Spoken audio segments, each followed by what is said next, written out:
वापस हम लोग linear algebra and its application David C Lay वाले हिस्से को आगे बढ़ा रहे हैं। अगर याद हो जिस वक्त ऑफलाइन क्लास चल रही थी उस वक्त हम लोग एक्सरसाइज 4.4 निपटा चुके थे। 4.4 जो एक्सरसाइज थी, ठीक, वो कोऑर्डिनेट सिस्टम के बारे में डिस्कशन था, जहां हमने किसी वेक्टर स्पेस के लिए कहा था कि अगर हमें कोई वेक्टर स्पेस कैपिटल वी दिया जाता है, ठीक, और इस वेक्टर स्पेस कैपिटल वी के लिए जब हम कोई बेसिस स्पेसिफाई करते हैं कि इस कैपिटल वी के लिए बी बेसिस का काम करता है, तो वो इसकी जो इम्पॉर्टेंस होती है वो इम्पॉर्टेंस ये होती है कि जिस वक्त वेक्टर स्पेस के लिए बेसिस को स्पेसिफाई किया जाता है तुरंत हम इस वेक्टर स्पेस का रिलेशन एक कोऑर्डिनेट सिस्टम से जोड़ देते हैं।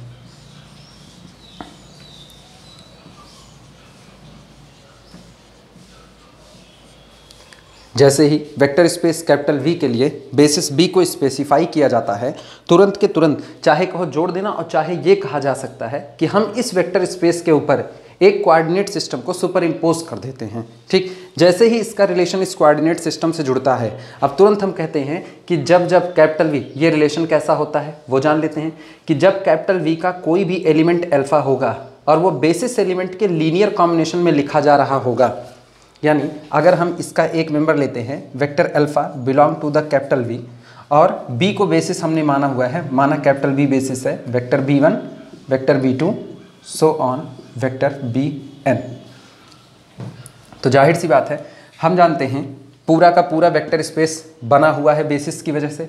इसका मतलब every vector belong to vector space capital V can be written as the linear combination of basis element, यानी हम इस अल्फा को लिख सकते हैं vector alpha can be written as c1 vector b1 plus c2 vector b2 plus so on plus cn vector bn। ये इतनी बात लिखी जाती थी और यहीं से अब हम कहते थे कि ये जो वेट आए हैं यानी जो कोफिशिएंट आए हैं c1 c2 c3 cn, यही इस अल्फा के लिए कोऑर्डिनेट का काम करते हैं with respect to the basis capital b। और इसको लिखा कैसे जाता था, इसको हम लोग लिखते थे the coordinate of vector alpha relative to the basis b is equal to collection of weight c1 c2 so on cn। ये होता था। इसका मतलब जिस दिन हमने अपने दिए गए वेक्टर स्पेस कैपिटल वी के लिए एक बेसिस को स्पेसिफाई किया तुरंत हमें एक Rn में, चूंकि यहाँ पर हमने डायमेंशन n ली हुई है, तो इसका मतलब यहाँ पर जो कोऑर्डिनेट सिस्टम स्पेसिफाई किया जा रहा है वो कोऑर्डिनेट सिस्टम Rn हो रहा है। इसका मतलब हर एक वेक्टर अल्फा Rn के साथ एक रिलेशन में जुड़ रहा है कि पर्टिकुलर हर एक अल्फा के लिए आपको Rn में एक कोऑर्डिनेट मिलेगा ही मिलेगा, और एक ही नहीं मिलेगा बल्कि ये यूनिक मिलेगा।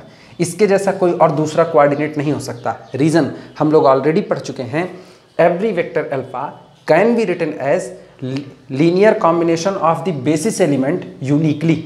ये लिखने का तरीका कैसा होता है, यूनिक होता है। ये सारी चर्चा हो चुकी थी, उसी में हम लोगों ने यही जो बातें अभी हमने कही यही यूनिक रिप्रेजेंटेशन थ्योरम के नाम से सामने आई थी।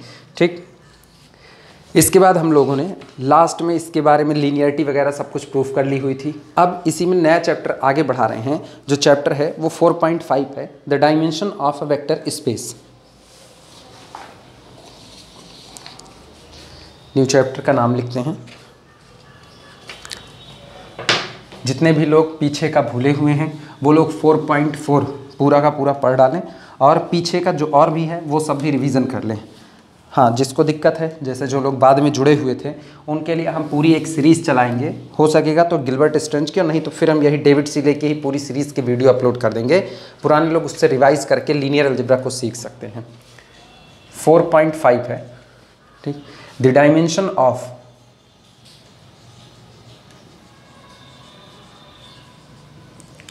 the dimension of a vector space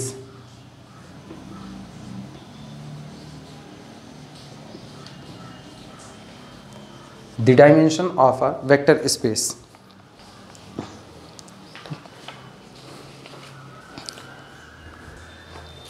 थोड़ा सा स्टार्टिंग में इसमें लिखना पुराने वाले चैप्टर की बात यहाँ पर कर रहे हैं क्योंकि ये चैप्टर पुराने वाले के बाद स्टार्ट हो रहा है, उससे ये कनेक्ट होने चल रहा है। In the last section, in the या इन द कहीं केवल इन लास्ट सेक्शन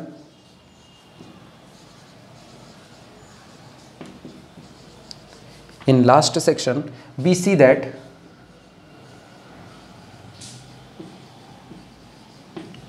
जो भाग आखिरी खत्म हुआ 4.4, उस हिस्से में हम ये बात देखते हैं कि we see that vector space capital V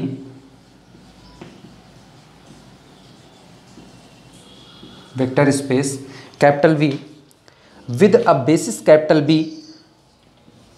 with a basis capital B containing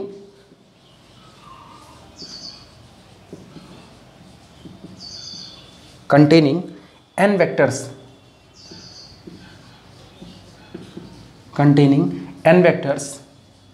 is isomorphic to Rn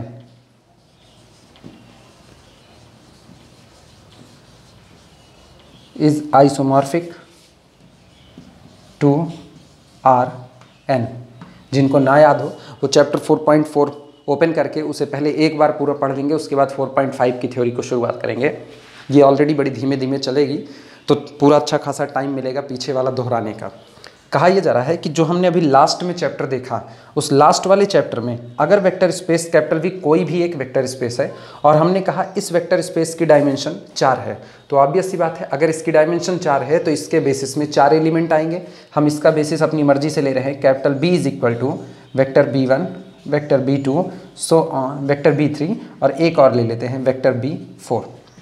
इसका मतलब ये हुआ कि जिस दिन कैपिटल V का कोई भी मेंबर अल्फा उठाया जाएगा, alpha can be written as linear combination of the elements of basis capital B यूनिकली। यानी अल्फा को लिखा जाता है C1 vector B1 plus C2 vector B2 plus C3 vector B3 plus C4 vector B4, जहाँ पर C1 C2 C3 C4 ये field के एलिमेंट हैं। चूँकि डेविड सीले में पूरी की पूरी जितनी भी थ्योरी चल रही है वो सब कुछ Rn के इर्द गिर्द चल रही है, और यहाँ पर जब तक मेंशन ना किया जाए तब तक हमारे लिए field real number set R होगी। जब तक मेंशन ना किया जाए तब तक, जिस दिन कोई और फील्ड सिलेक्ट करनी होगी उस दिन इस बात को मेंशन कर दिया जाएगा। तो अभी के केस में हम फील्ड को R मान के चल रहे हैं, रियल नंबर का सेट।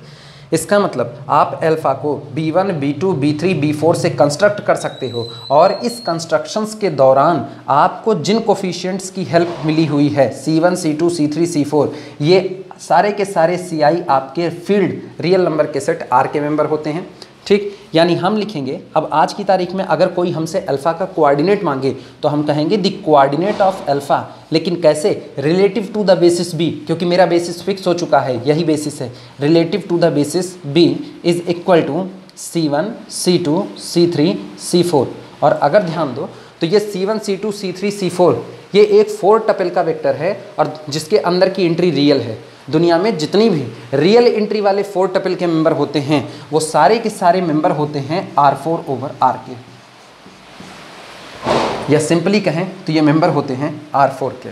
ठीक, इसका मतलब ये हुआ कि अगर मेरे वेक्टर स्पेस की डायमेंशन 4 है तो इसका जो रिलेशन जुड़ रहा है वो रिलेशन इसका R4 से जुड़ रहा है कि इसके अंदर मौजूद हर वेक्टर जब जब बेसिस एलिमेंट का लीनियर कॉम्बिनेशन लिखा जाएगा तब तब आगे चुने गए कोफिशिएंट को कलेक्ट करने पर जो बनेगा वो वेक्टर मेरा किसका होगा, R4 का होगा। और हमने पीछे प्रूफ किया हुआ था कि ये जो मैपिंग होती है ये लीनियरिटी की प्रॉपर्टी को फॉलो करती है और ऐसी तारीख में ये आइसोमॉर्फिक बिहेवियर होता है। इसका मतलब containing capital B containing n vector, हर वो वेक्टर स्पेस जिसकी डायमेंशन n होगी, वापस बोल रहे हैं, हर वो वेक्टर स्पेस जिसकी डायमेंशन n होगी वो Rn के साथ आइसोमॉर्फिक होगा। इन द लास्ट सेक्शन, पिछले हिस्से में वी सी दैट हम देखते हैं the vector space capital V with the basis capital B, एक वेक्टर स्पेस जिसका बेसिस कैपिटल B है कंटेनिंग n वेक्टर्स, और ये जो बेसिस लिया गया है ये अपने अंदर में n वेक्टर को कंटेन कर रहा है, तो इज आइसोमॉर्फिक। ऐसे केस में ये vector space capital V isomorphic होगा किसके, Rn से।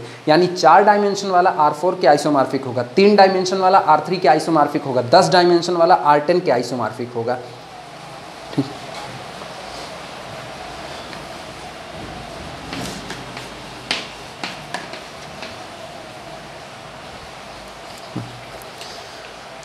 लिखना दिस नंबर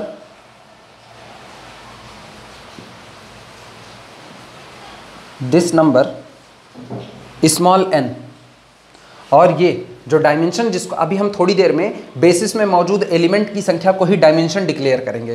तो ये जो नंबर आ रहे हैं कि कौन से, जितने वेक्टर मेरे बेसिस में कंटेन हो रहे हैं वो number, this number small n is an intrinsic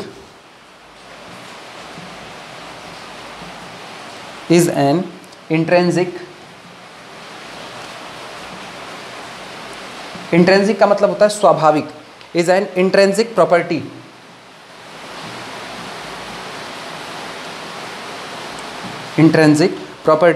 ठीक, ब्रैकेट में लिखना, card the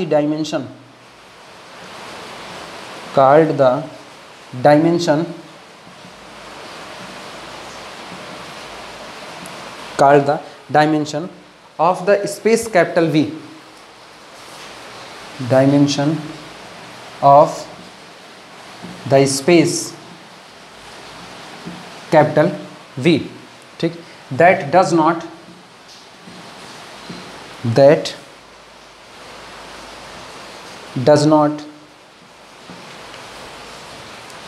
depend on the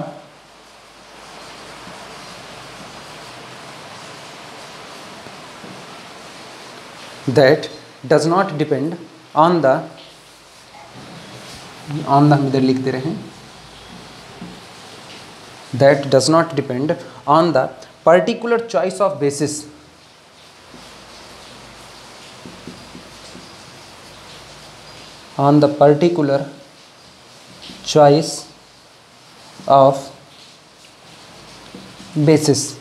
ठीक। कहा गया है कि बेसिस में आपके जितने एलिमेंट आ रहे हैं, जैसे यहाँ हमने बेसिस में टोटल n एलिमेंट लिए, तो बेसिस में आपके जितने एलिमेंट आ रहे हैं, ठीक, उनकी जो संख्या होती है, उनकी कुल संख्या इज एन इंट्रिंसिक प्रॉपर्टी, ये एक स्वाभाविक गुण होता है of the vector space that does not depend, ये वेक्टर स्पेस का एक स्वाभाविक गुण है, और स्वाभाविक गुण जो भी होगा वो कभी भी आपकी पर्टिकुलर चॉइस पर डिपेंड नहीं करेगा। जैसे स्वाभाविक गुण का ये मतलब होता है कि हर बार आप जब एक काम करने की कोशिश करते हो तो आप उसी काम को बार बार रिपीट करते हो, ठीक, उस एक काम को करने के लिए आपको किसी और की ज़रूरत नहीं है, तो कहा जाएगा कि आपका वो एक स्वाभाविक गुण है। जैसे सांप का काटना उसका स्वाभाविक गुण होता है, आप ऑब्वियस सी बात है, आप जो सर पर विषैला नहीं उसको भी आप हाथ लगाओगे ना तो एक बार फन से डसेगा, वो उसका नेचुरल प्रॉपर्टी है।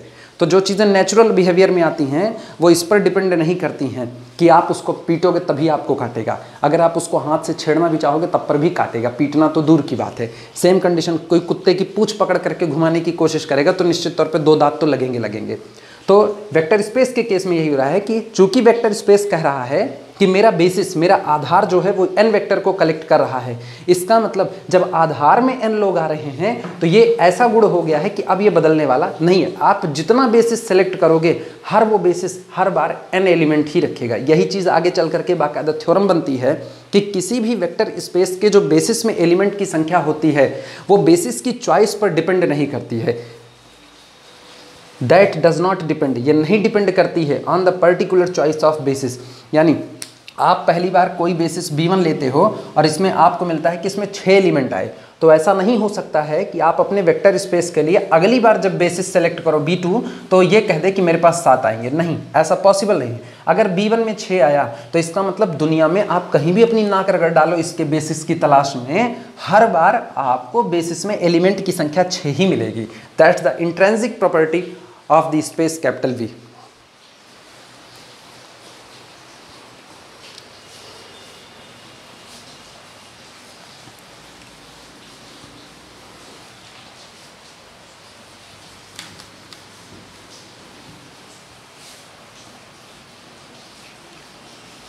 अगर याद हो तो एक बार कहा गया था कि जो बेसिस में एलिमेंट की संख्या होती है वो आपकी मिनिमम रिक्वायरमेंट होती है किसी वेक्टर स्पेस को पूरा स्पैन कर देने के लिए। मिनिमम रिक्वायरमेंट यानी उससे कम पर अगर किसी वेक्टर स्पेस ने कहा कि उसकी जो डायमेंशन है, dimension of capital V is equal to 10 है, ठीक, तो ये साफ सुथरी बात कह रहा है कि भैया इसका मतलब ये हुआ कि जिस दिन मेरे को स्पैन करना होगा या जिस दिन मेरे किसी भी मेंबर को जनरेट करना होगा, उस दिन आपको जो मिनिमम एलिमेंट की संख्या की जरूरत पड़ेगी वो कितनी होगी? 10 होगी। इससे कम पर आप जनरेट नहीं कर सकते। आप कैपिटल वी के कोई 2 मेंबर सिर्फ किसी 2 वेक्टर से जनरेट कर सकते हो। आप कैपिटल वी के 3 मेंबर 5 लोगों से जनरेट कर सकते हो। यानी कैपिटल वी में अल्फा 1 आपको मिला, अल्फा 2 मिला, अल्फा 3 मिला। हो सकता है अल्फा 1 को जनरेट करने के लिए सिर्फ 3 लोगों की जरूरत पड़ी हो सकता है अल्फा 2 को जनरेट करने के लिए सिर्फ 2 लोगों की जरूरत पड़ी हो सकता है अल्फा 3 को जनरेट करने के लिए 4 लोगों की जरूरत पड़ी हो। तो अभी इनके लिए 3 की रिक्वायरमेंट, इनके लिए 2 की, इनके लिए हम कह रहे हैं चलो मान लिया 5 की रिक्वायरमेंट है। लेकिन ये इनके पर्टिकुलर की है, अपन पर्टिकुलर देख ही नहीं रहे, हम तो सिर्फ और सिर्फ कैपिटल वी को जनरेट कर रहे हैं। और वी डिक्लेयर करा है कि जिस दिन मुझे जनरेट कर रहे हो, इसका मतलब मेरे जितने एलिमेंट हैं उन सब को जनरेट करना है। और जब सबको जनरेट करना है तो सबको जनरेट करने के लिए आपको मिनिमम 10 लोगों की जरूरत पड़ने वाली है। इससे कम पर कोई काम नहीं चल सकता है। मतलब आपने पहला बेसिस उठाया तो कैपिटल वी तुरंत कहेगा, अगर इसको बेसिस कहना चाह रहे हो, ये मेरा आधार बनना चाहता है, तो इसके पास 10 एलिमेंट होने चाहिए। ये पहली शर्त है, ये पहली शर्त है। दूसरी शर्त, इसको एलआई होना चाहिए। तो अगर ये एलआई है, 10 एलिमेंट रख रहा है, ठीक, तो ये कैपिटल वी के लिए बेसिस बनने के काबिल हो गया है। ठीक, बशर्ते इसको कैपिटल वी का सबसेट भी होना चाहिए। ऐसा भी नहीं कि आप ये ले रहे हो रियल की दुनिया, इसको उठा रहे हो कॉम्प्लेक्स की दुनिया से, ऐसी बातें नहीं हैं इसमें। ठीक, चूंकि पुराने चैप्टर में सारा डिस्कशन हो चुका है, इसलिए हम मान रहे हैं कि वो बातें बिल्कुल रिकॉल होंगी कि जब आप बेसिस की तलाश करते हो तो बेसिस वेक्टर स्पेस का ही एक सब स्पेस आता, सबसेट आता है। इसमें थ्योरम नंबर 9 लिखते हैं। थ्योरम नंबर 8 तक 4.4 तक हम लोग पहुंच चुके थे। इस बार थ्योरम नंबर 9 की दरकार। थ्योरम 9 लिखना, if a vector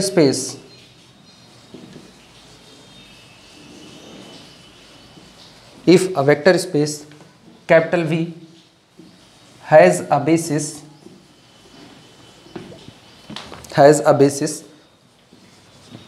capital B which is equal to collection of vector B1 vector B2, ठीक, सो ऑन, इस तरीके से चलते चलते वेक्टर Bn कह रहे हैं if a vector space capital V has a basis this. कोई वेक्टर स्पेस कैपिटल V है और उसके बेसिस ये है कैपिटल B, जिसमें टोटल n एलिमेंट लिए गए हैं। Then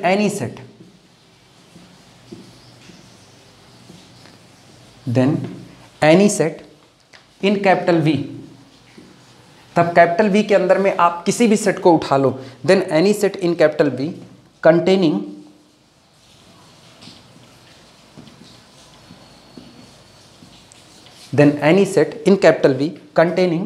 more than n vectors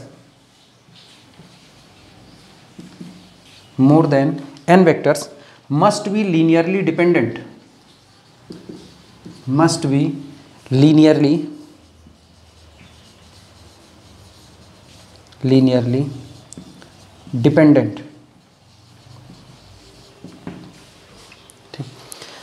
कहा जा रहा है कि अगर वेक्टर स्पेस कैपिटल V कोई एक वेक्टर स्पेस है, उस वेक्टर स्पेस का एक बेसिस दिया जाता है जिस बेसिस में टोटल 9 एलिमेंट हैं, B1 B2 B3 so on Bn, total 9 element हैं। इसका मतलब एक बात तो साफ हो गई कि कैपिटल V को पूरी तरह से स्पैन करने के लिए, यानी कैपिटल V के हर मेंबर को जनरेट करने के लिए आपकी जो मिनिमम रिक्वायरमेंट है एलआई वेक्टर्स की, वो n है।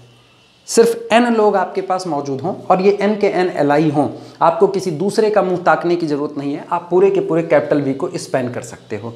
तो आगे बात क्या आती है? आगे बात ये आती है कि अब ये बात इस बात पर मुहर लगाती है, यानी कैपिटल V के बेसिस में n एलिमेंट की मौजूदगी इस बात की मुहर है कि आप कैपिटल V में कोई भी सेट उठाओ जिसमें वेक्टर्स की संख्या अगर n से ज़्यादा है तो वो सेट कभी भी एलआई नहीं हो सकता। वो जब रहेगा तब कैसा रहेगा? एलडी रहेगा। यानी मेरी मिनिमम रिक्वायरमेंट से भी अगर एक ज़्यादा, जितनी मुझको मिनिमम रिक्वायरमेंट है V को बनाने के लिए, उससे एक भी ज़्यादा वेक्टर पर हाथ रखते हैं तो तुरंत जो सेट आएगा वो सेट लीनियरली डिपेंडेंट हो जाएगा, वो सेट कभी भी एलआई नहीं हो सकता है।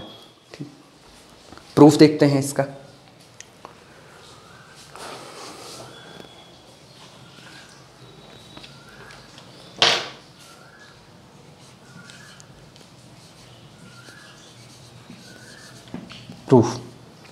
हालांकि जो लोग दिमाग चला रहे होंगे वो लोग जान गए होंगे इसका प्रूफ बड़ा सिंपल सा, ठीक।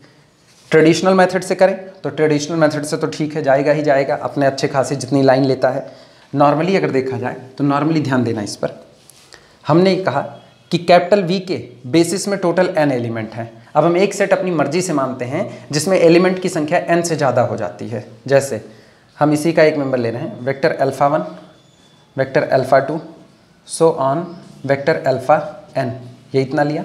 और यहीं से ले लेते हैं वेक्टर अल्फ़ा n प्लस 1, ये इतना ले लिया। ये सारे के सारे मेंबर कैपिटल वी के हैं और वी के बेसिस में टोटल n एलिमेंट है। तो ये लोग चेक करना है कि क्या ये लोग LI होंगे या ये लोग LD होंगे, यही दो बातें चेक करनी है, ठीक। LI और LD चेक करने का मेरे पास एक रास्ता होता था कि या तो हम इससे मैट्रिक्स को फॉर्मुलेट कर लें, इससे एक बार मैट्रिक्स बन गई तो पाइवॉट की संख्या को देख करके भी सब कुछ बताया जा सकता है। दूसरा रास्ता ये होता है कि हम इससे लीनियर कॉम्बिनेशन तैयार करें और या हम इनके इस्तेमाल से जीरो वेक्टर को बनाएं। अगर जीरो वेक्टर को बनाने का मेरे पास केवल एक तरीका है तो ये लोग LI हैं, और अगर एक से ज़्यादा तरीके हैं तो ये लोग कैसे हो जाएंगे LD। तो उस लीनियर कॉम्बिनेशन से भी हम इसको दिखा सकते हैं कि LI होगा या LD होगा, और ये परफेक्टली LD ही होगा, ठीक। उसी का इस्तेमाल करके हम इसका प्रूफ दिखा रहे हैं।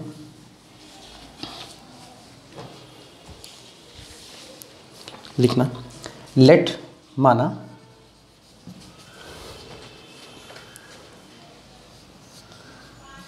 Vector u1, vector u2, so on vector up, let vector u1, vector u2 up to so on vector up be a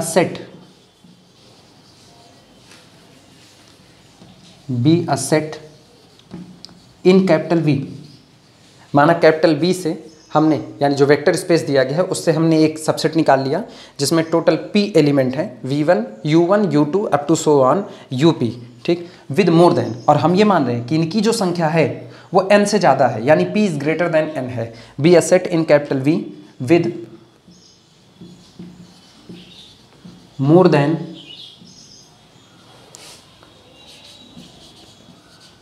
then n elements, या with more than n vectors कर सकते हैं,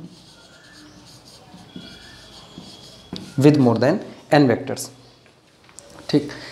अब लास्ट वाले chapter से इसकी theory जोड़ते हैं। लास्ट वाला चैप्टर कहता है कि अगर u1, u2, so on up ये लोग वेक्टर स्पेस V के मेंबर हैं तो ये बेसिस के लीनियर कॉम्बिनेशन में लिखे जा सकते हैं। और अगर ये बेसिस के लीनियर कॉम्बिनेशन में लिखे जा सकते हैं तो इसका मतलब इन सब के लिए हमको कहीं ना कहीं पर एक कोऑर्डिनेट वेक्टर मिलेगा। जैसे ध्यान से देखना, लिखना कुछ मत, वेक्टर u1 ये बिलोंग करता है कैपिटल V से, और कैपिटल V के लिए जो बेसिस है कैपिटल B वो है vector b1, vector b2 up to so on vector bn। ये हुआ। तो इसका मतलब जिस दिन इसको इनके लीनियर कॉम्बिनेशन में लिखा जाएगा उस दिन देखना लीनियर कॉम्बिनेशन क्या होगा।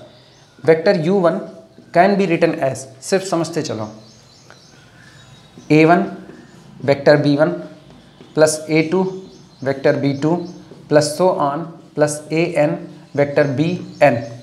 अब ये सोचो u1 को बेसिस एलिमेंट की वजह से जनरेट करने में हमने किसकी सहायता ली, a1, a2 और an, इन कोफिशिएंट की सहायता ली। इन्हीं कोफिशिएंट को उठा करके सजा लेते हैं तो coordinate vector of u1 relative to the basis b ये हमारे सामने नजर आ रहा है, a1, a2 so on an। ये इतना आया। इसका मतलब ये जो मैट्रिक्स आई कॉलम वाली वेक्टर ये हमारा n क्रॉस 1 का है। किसका मेंबर हुआ ये मेंबर है Rn का। फिर अगला देखना, इसी तरीके से अगर हम u2 को लिखने की तैयारी करें तो u2 को इनके लीनियर कॉम्बिनेशन में लिखा जा सकता है, a1 dash vector b1 plus a2 dash vector b2 plus so on plus an dash vector bn लिख सकते हैं। तो इसका मतलब तुरंत हमको मिल गया u2 के लिए भी हमको कोऑर्डिनेट वेक्टर मिल गया रिलेटिव टू बेसिस b। क्या होगा वो देखते हैं, ये हटा रहे हैं हम। Coordinate vector of u2 relative to the basis b is equal to a1 dash a2 dash a3 dash so on an dash. ये हम बहुत छोटा लिख दिए हैं, समझ लेना इसको। a1 dash a2 dash a3 dash an dash, नकल बैठाओ दिमाग में चूंकि हर बार जब आप u1 u2 up को बेसिस एलिमेंट के लीनियर कॉम्बिनेशन में लिखने के लिए आगे बढ़ोगे तो ये टोटल n एलिमेंट है, मतलब हर बार एक एक के साथ एक एक कोफिशिएंट आता जाएगा, हर बार आपको n कोफिशिएंट मिलेंगे। तो इसका मतलब हर बार जो ये कोऑर्डिनेट वेक्टर तैयार होगा वह n×1 का कॉलम वेक्टर तैयार होगा। तो जब ये हर बार n×1 का कॉलम वेक्टर तैयार होगा, इसका मतलब ये सब के सब लोग किस में जा रहे हैं, Rn में। अब ये टोटल कितने आए उसकी तरफ देखते हैं। दिमाग बिल्कुल एकदम धैर्य बना करके इसको सुनते रहो ना, दिमाग को बड़ा स्थायित्व तो देना इसमें। Vector u1 relative to the basis b, ये जो भी आया ये n×1 का कॉलम वेक्टर आया। इसी तरीके से वेक्टर u2 को देखते हैं, तो vector u2 relative to the basis b, यानी coordinate vector of u2 relative to the basis b, ये जो भी आया n×1 का कोऑर्डिनेट वेक्टर आया। इसका मतलब u3 की अगर बात करें relative to the basis b, तो ये भी अपने पास क्या निकल करके आया, n×1 का कोऑर्डिनेट वेक्टर आया। इस हिसाब से चलते चलते यूपी की बात करें अगर हम, तो coordinate vector of U P relative to the basis b is equal to, ये भी हमारे पास n×1 का कोऑर्डिनेट वेक्टर आया। ठीक, अब इन सब को लेकर के मैट्रिक्स बनाते हैं, ध्यान देना। इसका मतलब यहाँ पर पहला कॉलम इस तरीके से लिख दे रहे हैं मैट्रिक्स में, हाँ ठीक, उठाते इनको। ये था a1 a2 so on an, ये आया। इसी तरीके से ये था a1 dash a2 dash so on an dash. यहाँ किया जाए तो a1 double dash a2 double dash so on an double dash. ये हम अपनी मर्जी से कोफिशिएंट जो अंदर में पड़े हुए हैं उनको मान रहे हैं। सो ऑन चलते चलते दिमाग चलाना, पहला कॉलम, दूसरा कॉलम, तीसरा कॉलम। पहला कॉलम बना किससे, u1 से, दूसरा कॉलम बना u2 से, तीसरा कॉलम बना u3 से, चौथा बनेगा u4 से। तो ये अब जो कॉलम बनेगा ये पीथ कॉलम बनेगा, और पीथ कॉलम बनता है यूपी से। तो इसका मतलब एक कॉलम यहाँ भी आया। अब जरा दिमाग चलाओ, इसमें रो और कॉलम की संख्या गिनो। जितनी एंट्री आ रही है वो रो की संख्या है, तो रो की संख्या कितनी हुई, n। और जितने आपके पास कॉलम आ रहे हैं, ठीक, जितने आपके पास कॉलम आ रहे हैं वो इनसे पता चल रहे हैं, यानी टोटल कॉलम की संख्या कितनी हुई, p हुई। और साफ सुथरी बात में कहा गया है कि हमने जो सेट माना हुआ है ये वो n से ज़्यादा लोगों को रखता है। ये let u1 u2 up be a set in the capital V with more than n vector. तो इसमें वेक्टर्स की संख्या n से ज़्यादा है। अगर याद हो तो इनिशियल स्टेज में चैप्टर नंबर 2 में या चैप्टर नंबर 1 में एक थ्योरम आई हुई थी कि अगर आपकी मैट्रिक्स में नंबर ऑफ एंट्रीज कम है कॉलम की संख्या से, number of entries less than number of column, तो आपके जो वेक्टर्स दिए गए हैं वो पूरे के पूरे वेक्टर हमेशा कैसे होते हैं, एलडी होते हैं। या जिनको ये बात भूल गई है वो भी देखें। हम कह रहे हैं n लेस देन है p से, और अपने को पता है पाइवॉट हमेशा मिनिमा की तरफ शिफ्ट होता है। तो जिस दिन मेरी दुनिया बहुत बेहतरीन चलेगी, हमारे ऊपर कोई संकट नहीं होगा, उस दिन हम अधिकतम कितने पाइवॉट पा सकते हैं, n। p तो मिलेंगे नहीं, इसका मतलब कुछ ना कुछ कॉलम नॉन पाइवॉट छूटेंगे, और जो कॉलम नॉन पाइवॉट छूट गए वह इशारा है डिपेंडेंसी की तरफ। इसका मतलब ये दिया गया कलेक्शन कभी भी li नहीं हो सकता, ये जब होगा हमेशा कैसा होगा, ld होगा। बस यही प्रूफ है। चलिए लिखते हैं इसको फटाफट।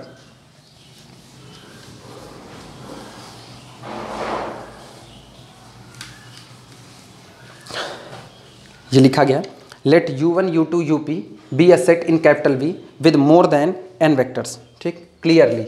अब हम इन सब के लिए coordinate vector relative to basis B बना रहे हैं। ठीक, क्लियरली, स्पष्टता। कलेक्शन ऑफ कोऑर्डिनेट वेक्टर का कलेक्शन ले रहे हैं। Coordinate vector of u1 relative to the basis B, ये पहला कॉलम वेक्टर। इसी तरीके से दूसरा coordinate vector of u2 relative to the basis B।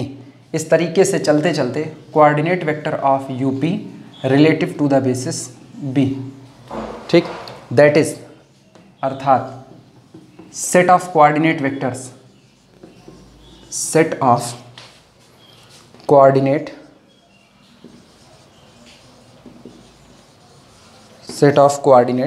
Vectors,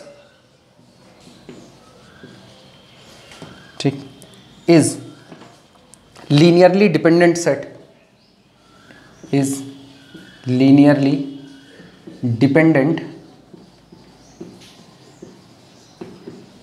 सीधे लिख रहे हैं उसी थ्योरम के आधार पर, क्योंकि अब हम बोल चुके हैं बेसिस में जितने एलिमेंट हैं उतने ही आपके पास कोफिशिएंट आए, और जितने आपके पास कोफिशिएंट आए उतने ही आपने एंट्री तैयार की है हर एक कोऑर्डिनेट वेक्टर में। ठीक, तो इसी बात को लिख रहे हैं। तो इसमें रो की संख्या n हो गई और कॉलम की संख्या ये सामने नजर आ रही है। हर एक कोऑर्डिनेट वेक्टर हर बार एक कॉलम को जनरेट करेगा। ये पहले कॉलम को दे रहे हैं, ये दूसरे कॉलम को, इनके नीचे ये जो पुछल्ला चिपका हुआ है यही पुछल्ला बता देता है ये किस कॉलम को बना रहे हैं।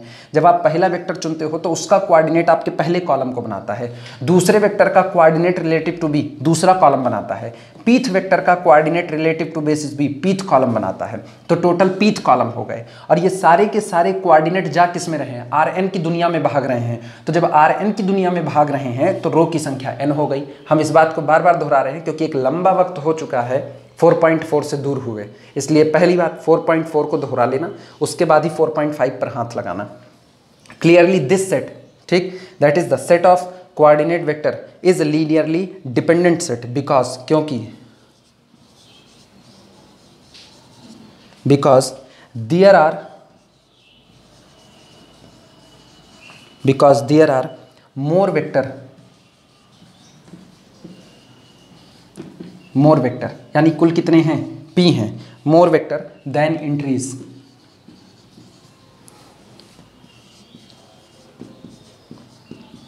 more vector than entries, और entries की संख्या कितनी है, n है। in each vector,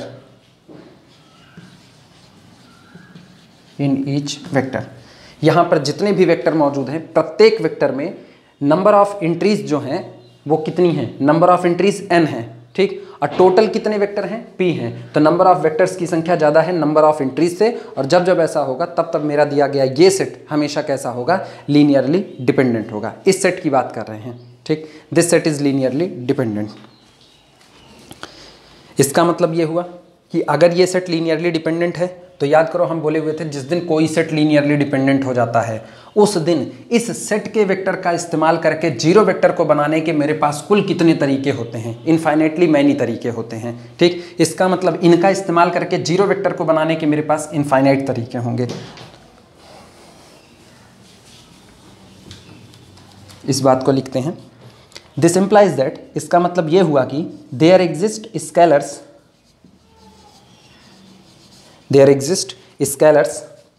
C1 C2 so on, कितने हैं, P हैं टोटल, CP। यहाँ पर C1 C2 so on CP scalar मौजूद होंगे। अच्छा, जीरो वेक्टर को बनाने का पहला तरीका तो ये होता है, दिमाग दौड़ाना, जीरो वेक्टर को बनाने का पहला तरीका ये होता है कि इन सब के लीनियर कॉम्बिनेशन में सबका कोफिशिएंट जीरो चिपका दिया जाए। तो जीरो से किसी में मल्टीप्लाई जीरो दे दिया, वो तो एक जीरो वेक्टर बन गया। दूसरा तरीका, अब चूंकि मेरे पास इनफाइनाइट तरीके हैं इसलिए तय हो गया है कि एक बार तो आपने सबको जीरो भर दिया, दैट्स द ट्रिवियल वे। अब आपके पास नॉन ट्रिवियल तरीके होंगे। नॉन ट्रिवियल तरीका कहता है कि अब नॉन जीरो वेक्टर का इस्तेमाल करके भी, नॉन जीरो कोफिशिएंट का इस्तेमाल करके भी आप इससे जीरो बना सकते हो। उसी को हम लोग वहाँ पर लिखते हैं कि अ गिवन सेट, वर्डिंग सुना, a given set α1 α2 so on αn is linearly dependent if and only if C1 α1, लिख रहे हैं तुम लोग मत लिखना इसे, C1 α1 plus C2 α2 plus so on plus Cn αn is equal to zero vector has a non trivial solution, यानी this conditions hold for at least one Ci does not equal to zero. कम से कम एक coefficient non zero होगा तब पर भी इनका लीनियर कॉम्बिनेशन कितना होगा, जीरो। तो हम कहते हैं α1 α2 αn का जो कलेक्शन होता है वो लीनियरली डिपेंडेंट होता है। ठीक, तो इसका मतलब चूंकि हमने इस सेट को लीनियरली डिपेंडेंट कहा तो इस सेट के लिए जिस दिन स्केलर चुने जाएंगे इनमें कम से कम एक स्केलर होगा जो नॉन जीरो होगा, लेकिन फिर भी इस स्केलर का इस्तेमाल करके इनसे जीरो को बनाया जा सकता है। तो इसी बात को लिख रहे हैं, this implies that there exist scalar C1 C2 so on CP not all zero, सभी के सभी जीरो नहीं हैं, नॉट ऑल जीरो। ठीक, सच दैट, और ये इस प्रकार होंगे, not all zero such that, देखना C1 पहला वेक्टर उठाओ यहाँ से, coordinate vector of u1 relative to the basis b, ठीक, प्लस दूसरा coefficient c2 coordinate vector of u2 relative to the basis b, और इस तरीके से चलते हुए up to so on, plus अगली बात लिखना, plus coordinate vector cp coordinate vector of up relative to the basis b is equal to 0 vector. ठीक, जब आपने इस सेट को लीनियरली डिपेंडेंट कह दिया तो इसका मतलब हुआ कि इन वेक्टर्स का इस्तेमाल करके 0 वेक्टर को आप उस दिन भी बना सकते हैं जिस दिन आपका कम से कम एक कोफिशिएंट कैसा हो, नॉन जीरो हो। इसी को मैथमेटिकली लिखा गया है, देयर एग्जिस्ट स्केलर्स, यहाँ पर ऐसे स्केलर्स जरूर मौजूद होंगे, नॉट ऑल जीरो, जो सब के सब जीरो नहीं होंगे, कुछ जीरो हो जाएंगे चलेगा, लेकिन सारे लोग जीरो नहीं होंगे, सच दैट, और इसके बावजूद भी सच दैट मतलब इस तरीके से, सच दैट दिस क्वांटिटी, इसका पूरे का जो सम है वो कितना बना, 0 वेक्टर बना। ठीक, आसान भाषा याद रखना, 0 वेक्टर को बनाने के एक से ज़्यादा तरीके। पहला तरीका सारे कोफिशिएंट 0 लगा दिए जाएं, दूसरा तरीका कुछ कोफिशिएंट नॉन जीरो या सारे के सारे नॉन जीरो लगा करके भी 0 वेक्टर बन सकता है। अब अगली बात याद करो, जो कोऑर्डिनेट मैपिंग होती थी, हम लोगों ने वहाँ पिछले 4.4 में प्रूफ किया था, कोऑर्डिनेट मैपिंग लीनियरिटी की प्रॉपर्टी को होल्ड करती है। तो इसका मतलब हुआ coordinate vector of u1 relative to b multiplied by c1, coordinate vector of u2 relative to b multiplied by c2, so on, coordinate vector of up relative to b multiplied by cp। इस पूरे का मतलब होता है कि ये सब के सब ड्यू टू लीनियरिटी, लिखना लैंग्वेज, सिंस कोऑर्डिनेट मैपिंग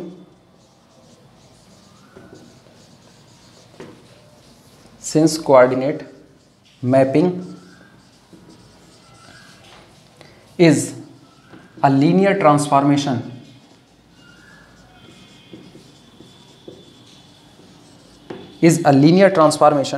ठीक, this implies that, या so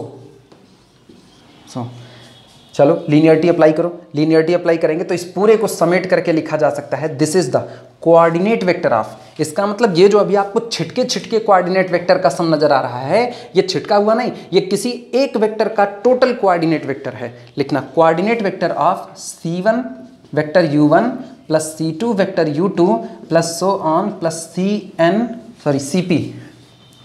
cp vector up relative to the basis b is equal to, और इन पर निगाह डालो, वो जो 0 वेक्टर लिखा गया है, सोचो वो 0 वेक्टर किसका होगा, इसके पास कितनी एंट्री, n एंट्री, इसके पास n एंट्री, इसके पास n एंट्री, और n एंट्री के वेक्टर जुड़ेंगे तब पर भी बना किसको रहे, n एंट्री का। इसका मतलब ये लोग बना रहे हैं 0 0 so on 0, this belong to the Rn। चलिए, चूंकि कोऑर्डिनेट मैपिंग एक लीनियर ट्रांसफॉर्मेशन होता है, इसलिए हम इसके ऊपर लीनियरिटी की प्रॉपर्टी को अप्लाई कर सकते हैं, और due to linearity this whole quantity is the coordinate vector of c1 u1 plus c2 u2 plus cp up relative to the basis b is equal to 0 vector. लिख दो इसे फटाफट।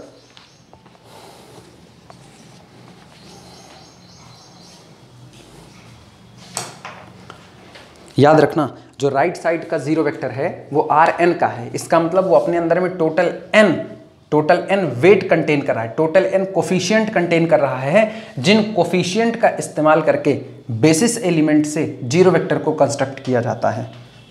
हम इस बात को लिख दे रहे हैं यहाँ पर, क्योंकि ट्रू फॉल्स में ये सारी बातें बड़ी काम की हैं। डेविड सीले में आप एक लाइन भी ऐसी नहीं छोड़ सकते हो कि एक भी लाइन छोड़ने का मतलब ना आप उनकी कवर खोद रहे हो, वहाँ पर एक लाइन छोड़ोगे ट्रू फॉल्स में 72 तरीके से दिमाग खपेगा। इतना 0 वेक्टर उसकी बात कर रहे हैं।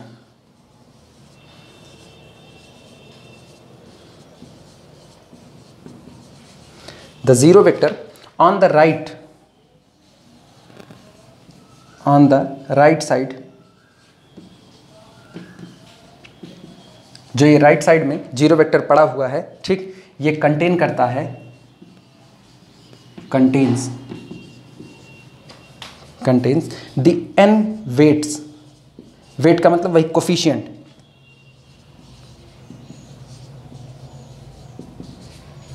ठीक, कंटेन्स n वेट्स और ये वेट्स जो होते हैं ये आपके लिए जरूरी होते हैं, needed, n weights needed to build, बनाने के लिए the vector needed to build the vector c1 vector u1, ठीक, plus c2 vector u2 plus so on plus cp vector up,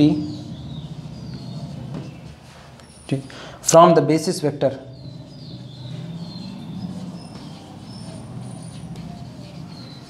from the basis vectors in capital B.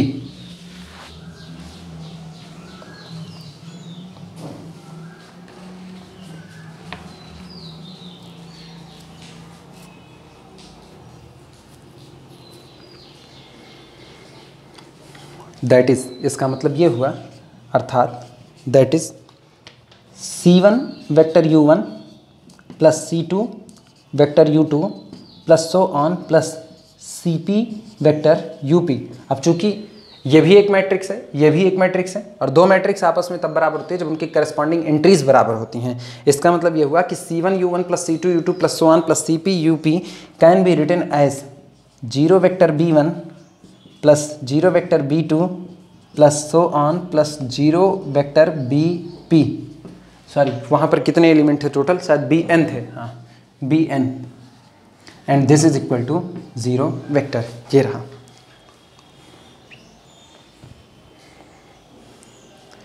ये अपने अंदर उन coefficient को contain किया है, ये अपने अंदर उन कोफिशिएंट को कंटेन किया है, सारे कोफिशिएंट 0 ही हैं, और इसने अपने अंदर सारे के सारे 0 कंटेन किए। क्यों? क्योंकि हमको पता है इस ये पूरा का पूरा वेक्टर का कोऑर्डिनेट रिलेटिव टू बेसिस भी कितना होने जा रहा है, 0 होने जा रहा है। तो इसका मतलब c1 u1 plus c2 u2 plus so on cp up is equal to 0 b1 plus 0 b2 plus 0 bn। यानी हमने b1 b2 bn और इस कोफिशिएंट की मदद से किसको बनाया, इनको, और ये बन के सामने कितना आ रहा है, 0 वेक्टर आ रहा है।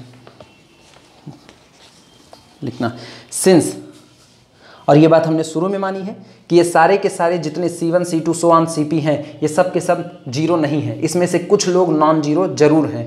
तो अब सोचो, this quantity is equal to 0 vector, मतलब ये जो लिखा गया है क्या एक होमोजीनियस इक्वेशन है, और होमोजीनियस इक्वेशन में आपको कुछ कोफिशिएंट नॉन जीरो मिल रहे हैं, मतलब u1 u2 up कैसा हो गया, LD वेक्टर हो गया। लिखना since all ci are not 0,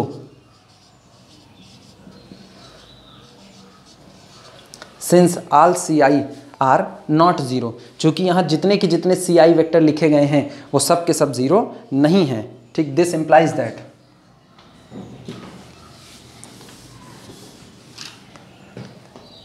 implies that collection of vector u1 vector u2 so on vector up is linearly dependent,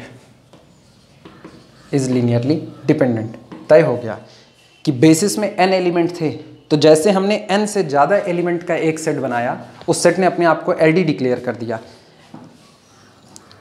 एक बार बेस, इसका मतलब तय हो गया कि एक बार बेसिस के अंदर जितने एलिमेंट आ रहे हैं उनकी संख्या आपको पता चल जाए तो आप आंख बंद करके इस बात पे हर बार मुहर मारोगे कि उतने से ज़्यादा वेक्टर का कलेक्शन हर बार LD ही होगा, वो LI नहीं हो सकता है।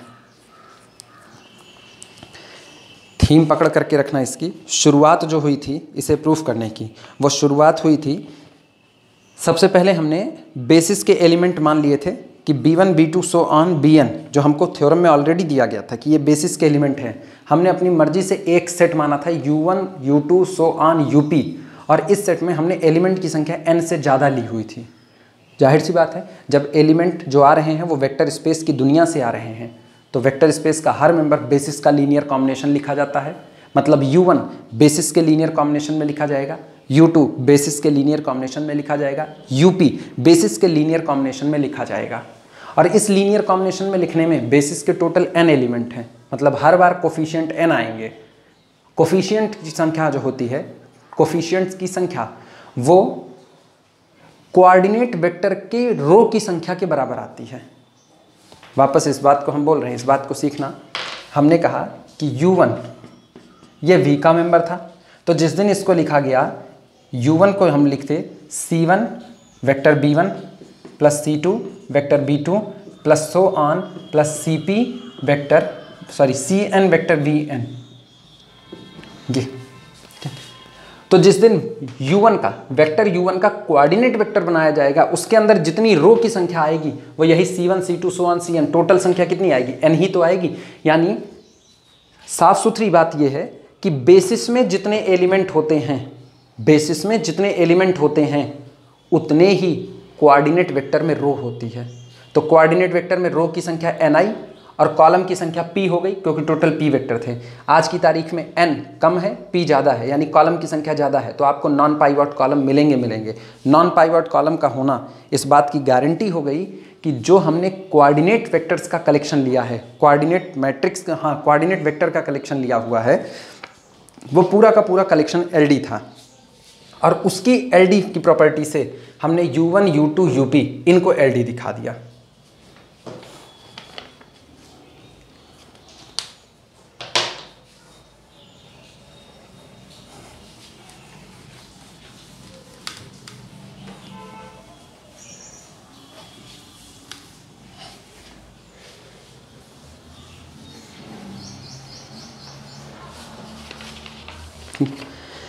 नोट लिखना इसमें, नोट लिखना।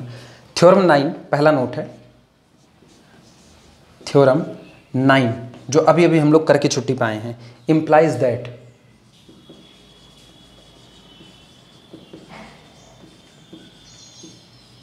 Theorem 9 implies that if a vector space capital V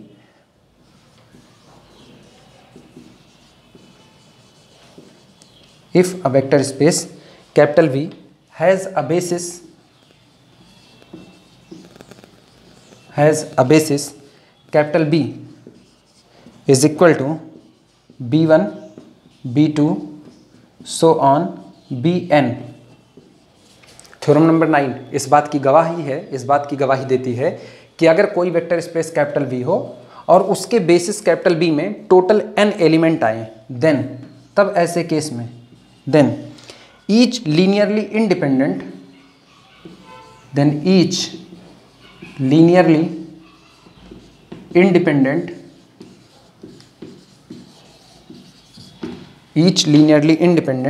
set in capital V में जितने भी लीनियरली इंडिपेंडेंट सेट होंगे उन सब में अधिकतम वेक्टर्स की संख्या कितनी होगी? n होगी। ठीक, then each linearly independent set in capital V has no more then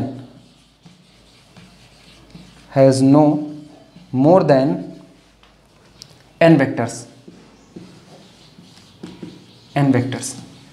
ठीक, थ्योरम नंबर 9 केवल और केवल इस बात की गारंटी दे रही है, ठीक, कि अगर आपके वेक्टर स्पेस के बेसिस में 10 एलिमेंट आए, गौर करना, अगर वेक्टर स्पेस के बेसिस में 10 एलिमेंट आए तो कैपिटल V में कोई पूछे कि 11 एलिमेंट का कलेक्शन कैसा होगा, सीधा जवाब है LD होगा। 120 एलिमेंट का कलेक्शन लोगे LD होगा। 9 एलिमेंट का collection may be LI may be LD। कम आने पर नहीं है, कम आने पर आपको रुकना पड़ेगा, ये नहीं कि हर जगह पर फटाफट बोलते निकल जाएं। जैसे हमने कहा कि एक वेक्टर स्पेस कैपिटल V है और इस वेक्टर स्पेस की डायमेंशन 35 है। ठीक, तो इसमें जो LI सेट होंगे, सोचना LI सेट, उस LI सेट में एलिमेंट की संख्या 0 हो सकती है। फाई सबका सबसेट होता है, ठीक, और फाई ऑलवेज LI रहता है। तो इसमें अगर हम LI सबसेट की बात करें, देखना हमारी जो तलाश है वो LI की है, LI की। कोई सेट अगर LI बनना चाहता है तो इसका मतलब उसमें एक भी एलिमेंट ना हो, ठीक, डेड श्योर है कि वो LI ही होगा। फाई ऑलवेज LI, बिना किसी झिझक के इस बात को कहेंगे। लेकिन इसमें अब गौर करना, अगर हम कह रहे हैं कि हमने कैपिटल V से एक सेट बनाया और उस सेट में केवल और केवल एक मेंबर है, यानी सिंगलटन सेट बनाया, देखना ऐसा लिख दे रहे हैं, सिंगलटन सेट बनाया। सामने वाले ने कहा LI या LD, ठीक, हम कहेंगे थम करके, ना तो LI हो, अभी तो ना तो LI बोल सकते हैं ना LD। ये बताओ घर के अंदर बैठा कौन? अगर अंदर बैठा हुआ मेंबर 0 है तो निठल्ला आदमी जिधर बैठेगा वो सेट आपका LD होता है। निश्चित तौर पर इनको खाने पीने के लिए दूसरे की ही जरूरत पड़ेगी, ठीक। तो इसका मतलब जिस दिन A बराबर 0 हो जाता है उस दिन ये सेट यानी सिंगलटन सेट LI हो जाता है। और सिर्फ 0 वेक्टर को छोड़ के इसके अंदर कुछ भी आ जाए ये सेट सुपर है, ये बादशाह है, ये हर बार अपने आप को LI ही डिक्लेयर कराएगा। ये बात हुई। कैपिटल V की डायमेंशन 35 है, यानी इसके बेसिस में हम डायमेंशन की चर्चा भी आगे करेंगे, लेकिन बोल अभी से रहे हैं इसको। कैपिटल V की डायमेंशन 35 है, यानी इसके बेसिस में 35 एलिमेंट हैं। तो जिस दिन कैपिटल V से टुकड़े काट काट के निकालना शुरू करेंगे, इम्पटी सेट निकालेंगे, ऑलवेज LI, कोई झंझट नहीं। लेकिन जिस दिन सिंगलटन सेट निकालेंगे उस दिन सोचना पड़ेगा, अंदर बैठा हुआ मेंबर अगर 0 दिखता है तो सेट LD, और अगर अंदर बैठा हुआ मेंबर नॉन 0 है तो परफेक्टली LI बोल देंगे। अगली बात सुनते हैं। फिर हमने इसमें से एक सेट काटा और उस सेट में 2 एलिमेंट हैं, α1 और α2, ठीक। कोई पूछे LI या LD, हम कहेंगे मे be LI may be LD, कुछ कंफर्म नहीं, जैसा बिहेवियर होगा देखा जाएगा। इन दोनों में से कोई किसी का मल्टीपल नहीं है, α1 α2 में से कोई किसी का मल्टीपल नहीं है, तब तो हम तुरंत बोलेंगे LI है, तुरंत LI। लेकिन कोई एक दूसरे का मल्टीपल है तो इसका मतलब अब ये LD हो चुका है, ठीक।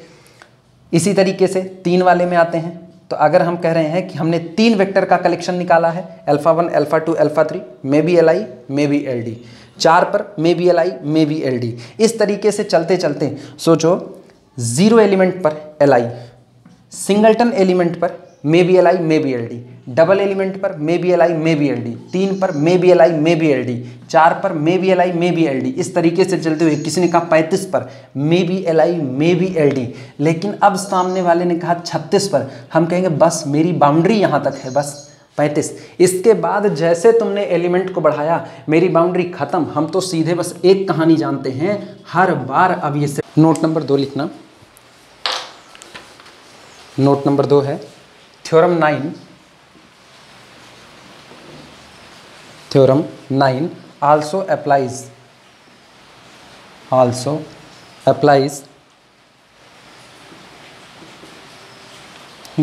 to infinite set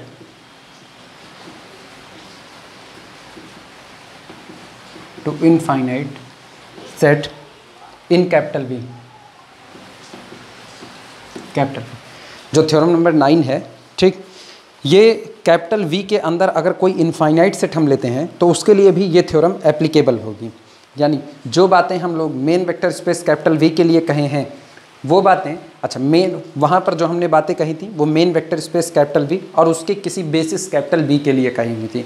अब हम कह रहे हैं कि थ्योरम नंबर 9 तब पर भी अप्लाई हो सकती है जिस वक्त आप main vector space capital V के किसी इनफाइनाइट सेट की बात कर रहे हैं। मतलब यहाँ बेसिस नहीं, यहाँ इनफाइनाइट सेट वर्डिंग इस्तेमाल कर ली गई है।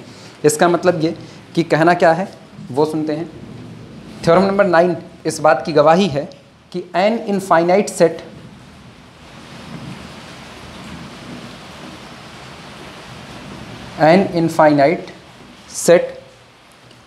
is said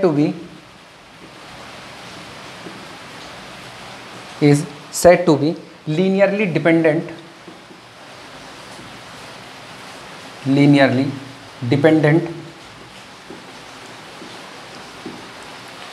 कैपिटल V के अंदर अगर कोई इनफाइनाइट सेट दिया गया है तो उस इनफाइनाइट सेट को हम लीनियरली डिपेंडेंट कहेंगे if some finite subset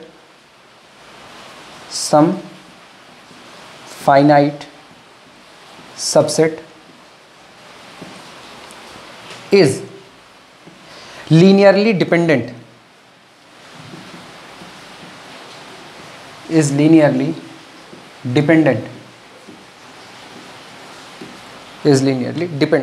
comma otherwise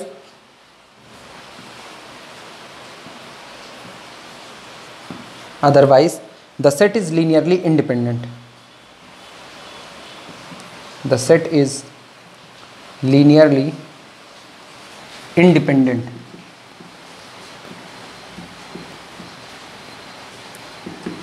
ठीक, अगर कैपिटल V के अंदर कोई इनफाइनाइट सेट लिया जाता है तो उस इनफाइनाइट सेट को हम केवल और केवल तब लीनियरली इंडिपेंडेंट कह पाएंगे जब वो जो इनफाइनाइट सेट हमने लिया हुआ है वो इनफाइनाइट सेट अपने जितने सबसेट दे वो सारे के सारे सबसेट खुद कैसे होने चाहिए, लीनियरली इंडिपेंडेंट होने चाहिए। अगर हर सबसेट लीनियरली इंडिपेंडेंट है तो वो इनफाइनाइट सेट लीनियरली इंडिपेंडेंट होगा। और अगर कोई भी एक सबसेट ऐसा आ गया जो लीनियरली डिपेंडेंट हो गया तो अब ऐसे तारीख में लिया गया जो इनफाइनाइट सेट है वो लिया गया इनफाइनाइट सेट भी कैसा होगा, लीनियरली डिपेंडेंट होगा। फिर आगे बात बढ़ा रहे हैं इसी में इतना, if capital S is an infinite set,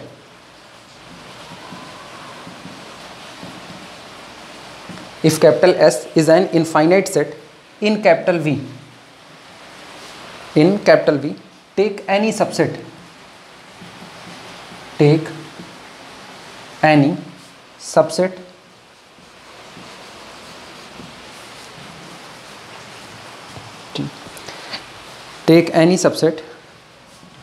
U1, U2 so on UP of capital S,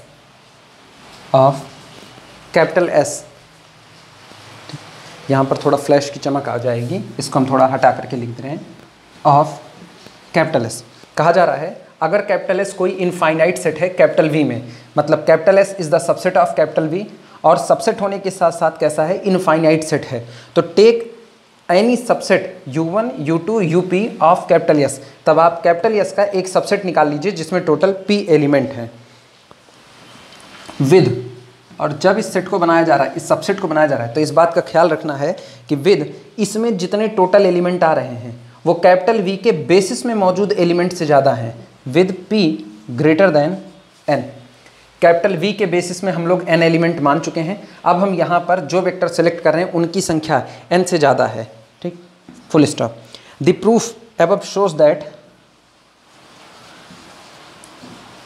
the proof above जो अभी अभी ऊपर हमने प्रूफ किया हुआ है थ्योरम नंबर 9 का, the proof above shows that दिखाता है कि, shows that this subset is linearly dependent, ठीक। और चूंकि ये सबसेट लीनियरली डिपेंडेंट है इसलिए कैपिटल S जो कि इनफाइनाइट सेट है वो भी कैसा होगा, linearly dependent, is linearly dependent and hence capital S is also linearly dependent. Note करो, समझाते हैं ये कह क्या रहे हैं।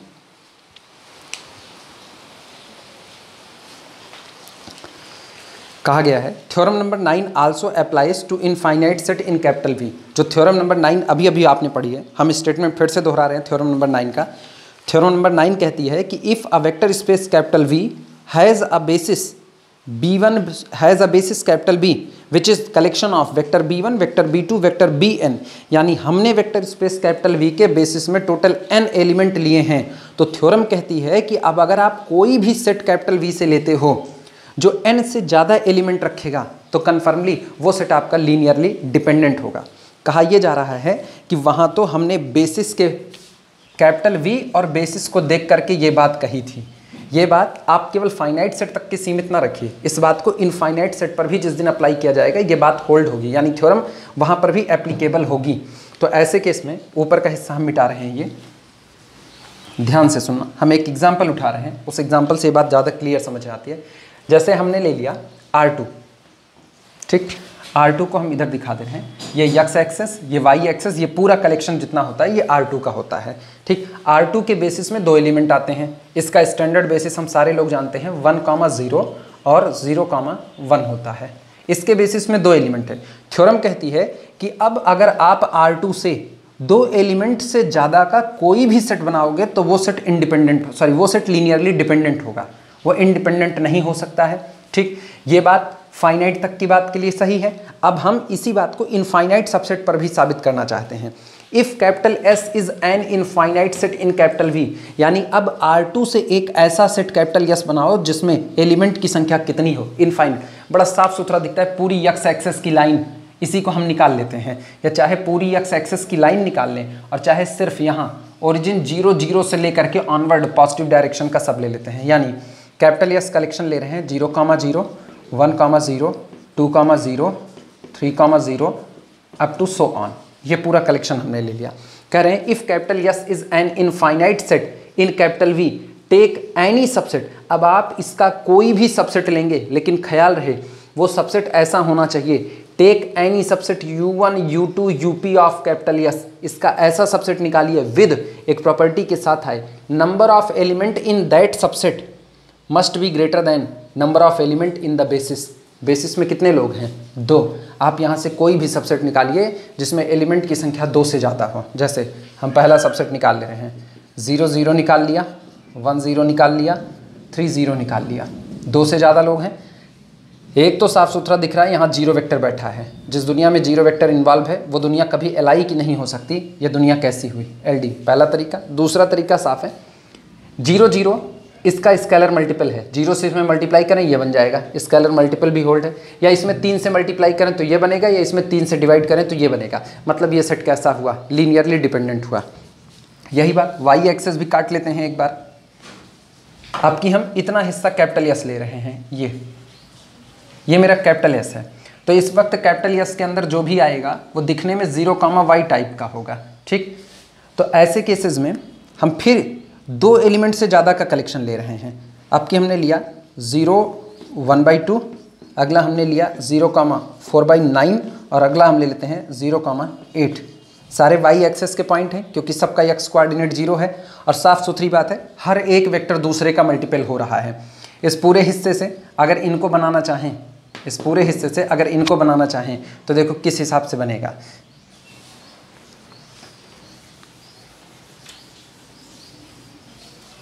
जिन लोगों को इसको बनाने में दिक्कत है उनको हम सबसे आसान सा मेथड बता रहे हैं, एकदम जो पहले भी हम कह चुके हैं। जब दिमाग एकदम सुन्न पड़ जाए तो उस वक्त वो काम करना चाहिए जिस पे दुनिया आपको पागल समझती है, लेकिन आप उस काम को बड़े इत्मीनान से कर सकते हो। एक तरफ लिख रहे हैं 0, 1/2, दूसरी तरफ लिख रहे हैं 0, 4/9, और हमको 4/9 बनाना है। तो एक काम करते हैं ना, सीधे 4/9 से मल्टीप्लाई ही कर देते हैं पहले ही, और दूसरी तरफ इसको 1 बना लेते हैं। इसको 1 बनाने के लिए मुझको यहाँ 2 से मल्टीप्लाई करना पड़ेगा, तो लो इंटू 2 कर दिया, 2 से 2 कटा बटा 4, यहाँ से 4/9, यानी 4 दूनी 8। कुल मिला के हम 8/9 से इसमें मल्टीप्लाई कर दें 0, 1/2 में, तो सामने 4/9 दिखना शुरू हो जाएगा। ठीक, अगला दिखाते हैं। अगर कोई कहे इनको एक दूसरे का मल्टीपल कैसे बनाया जाए, बहुत आसान सा काम है। 0, 4/9 इधर मौजूद है, 0, 8 इधर मौजूद है। ठीक, अपने को 8 चाहिए, 9/4 से मल्टीप्लाई कर दो। तो जिस दिन 9/4 से मल्टीप्लाई होगा, 9 से 9, 4 से 4 कैंसिल आउट, 1 बचा, और साथ ही साथ 8 से मल्टीप्लाई कर दो। तो 8 9 72/4 से मल्टीप्लाई करते ही 0, 8 बन जाएगा। ये भी हो गया, यानी ये इनका मल्टीपल है, ये इनका मल्टीपल है, ये इनका मल्टीपल, ये इनका, ये सारे लोग एक दूसरे के मल्टीपल हैं, सब एक दूसरे का मुंह ताकते बैठे हुए हैं। इसका मतलब ये सेट कुछ हो जाए, LI तो नहीं हो सकता। कैसा रहा? LD। तो थ्योरम हद दर्जे इनफाइनाइट सेट पर भी होल्ड हो चुकी है। थ्योरम कह रही है कि अगर बेसिस में एलिमेंट की संख्या 15 है, हम फाइनाइट पे आ रहे हैं, अगर बेसिस में एलिमेंट की संख्या 15 है तो कैपिटल V में आप इनफाइनाइट सेट ले लीजिए और उस इनफाइनाइट सेट से आप एक सबसेट काटिए, लेकिन उस सबसेट में एलिमेंट की संख्या 15 से ज़्यादा हो, तब भी आप गारंटी दोगे कि ये जो आपने सेट अभी अभी काटा हुआ है ये LD होगा। ठीक, ये थ्योरम नंबर 9 का एप्लीकेशन है।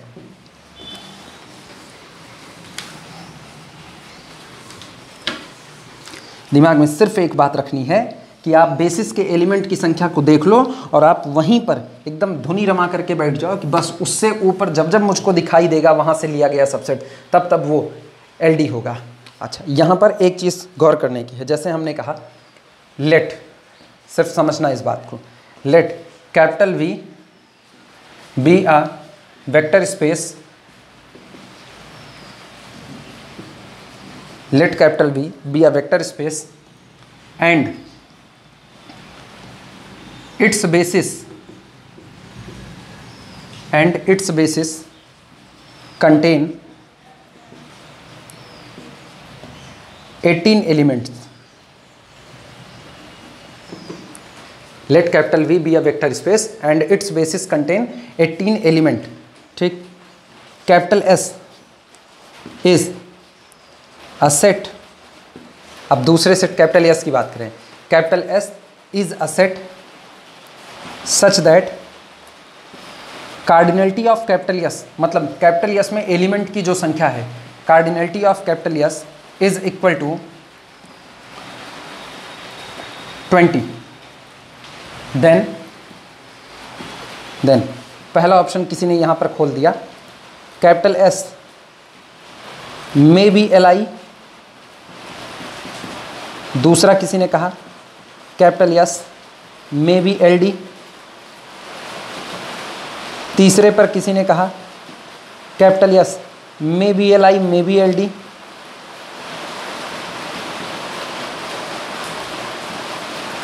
मे बी LD, और चौथे में किसी ने कहा capital S must be LD,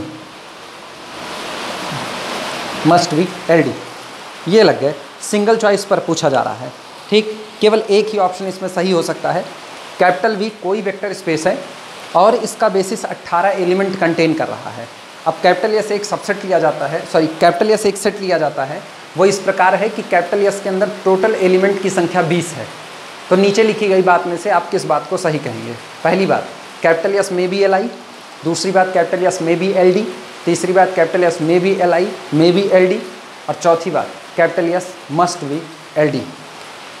जो इसमें थोड़ा भी कच्चा खिलाड़ी होगा, जिसने थोड़ा भी इस पर दिमाग नहीं चलाया या ध्यान नहीं दिया, तो तुरंत कहेगा capital S must be LD, क्योंकि बेसिस में एलिमेंट की संख्या 18 है और कैपिटल S के अंदर 20 है, तो 18 से तो ज़्यादा ये LD बोल करके निकल जाएंगे और यहीं पर वो लंका लगाएंगे। ये बात गलत है, क्योंकि अभी हमने इस बात की गवाही नहीं दी है कि कैपिटल S V का मेंबर है या नहीं है।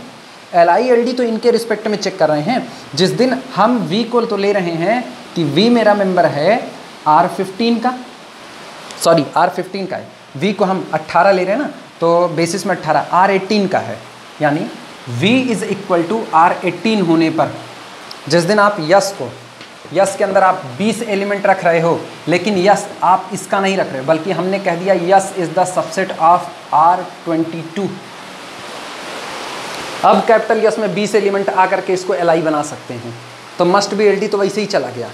इसीलिए जो सबसे पहली जानकारी जो जरूरी है वो ये है कि क्या कैपिटल S V का सबसेट है कि नहीं, क्योंकि Li LD इन दोनों के रिस्पेक्ट में बात की जा रही है, इसके V के रिस्पेक्ट में बात की जा रही है, तो असलियत तो होगी capital S may be Li may be LD, बाकी ये दोनों ऑप्शन गलत कट जाएंगे, ठीक। इसलिए इन दोनों को गलत काटा क्योंकि ये सबसे नज़दीक का है, ये अपने अंदर में मे be Li may be LD दोनों बातों को समेट करके बैठे हैं, इसलिए कैपिटल S हो सकता है Li भी हो, कैपिटल S हो सकता है LD भी रहा हो। जिस दिन कैपिटल S R18 का होगा, जैसे ऊपर हमने उसको R18 कर दिया, मतलब कैपिटल S सबसेट है V का, तो उस दिन ये LD हो जाएगा। लेकिन अगर ये V का मेंबर नहीं है तो ये Li भी हो सकता है। थ्योरम नंबर 10 की तरफ बढ़ते हैं।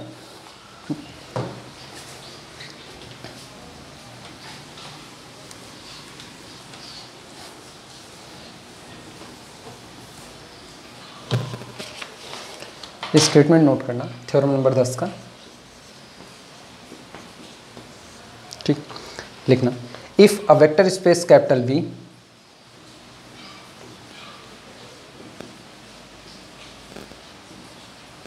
if a vector space capital V has a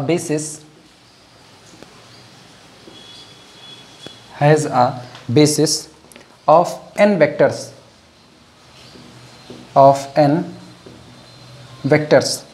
ठीक, then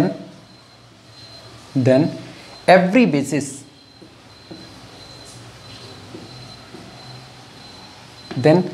basis of capital V must consist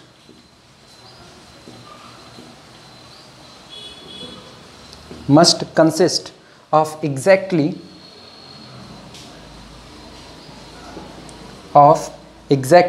n vectors, ठीक। दोनों थ्योरम पर साइड बाय साइड अगर निगाह डालें तो अभी अभी जो पहली थ्योरम आई उसने कहा कि अगर आपके बेसिस में n एलिमेंट हैं, एक बार आपके बेसिस में n एलिमेंट की संख्या आ गई है तो इसका मतलब ये हुआ कि अब n से ऊपर एक भी मेंबर लेकर के आप सेट बनाने की कोशिश करोगे तो वो सेट कभी भी Li नहीं हो सकता। वो सेट जब रहेगा वो हमेशा कैसा रहेगा, LD रहेगा। यहाँ ये बात आ रही है, कहा जा रहा है कि अगर आपका वेक्टर स्पेस कैपिटल V आपका कोई वेक्टर स्पेस है और उस वेक्टर स्पेस में जो बेसिस है उसके पास n एलिमेंट हैं, तो कैपिटल V के जितने भी बेसिस होंगे उन सारे बेसिस में एलिमेंट की संख्या बदलने वाली नहीं है, वो n ही रहने वाली है।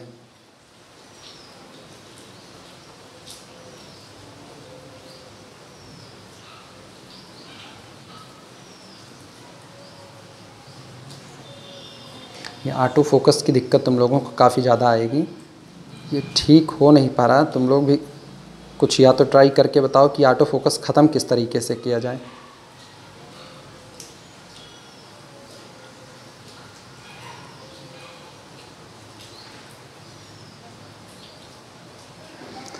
बहरहाल अभी तो तुम लोगों को इसी तरीके से काम चलाना पड़ेगा क्योंकि ये दिक्कत ख़त्म नहीं हो रही है। या तो तुम लोग पता करके किसी तरीके से बताओ, क्योंकि हम तो जितनी सेटिंग देखें उस हिसाब से ये ऑटो फोकस नहीं जा रहा है किसी भी सेटिंग से। चलिए टॉपिक पे आते हैं। If a vector space capital V has a basis of n vector, अगर कैपिटल V एक बेसिस रखता है और बेसिस में एलिमेंट की संख्या n है, then every basis of capital V must consist of exactly n vector. ना तो एक कम ना तो एक ज़्यादा, जितने भी बेसिस होंगे उन सारे में एलिमेंट की संख्या n ही रहेगी। ठीक, तुरंत इसका प्रूफ देखते हैं।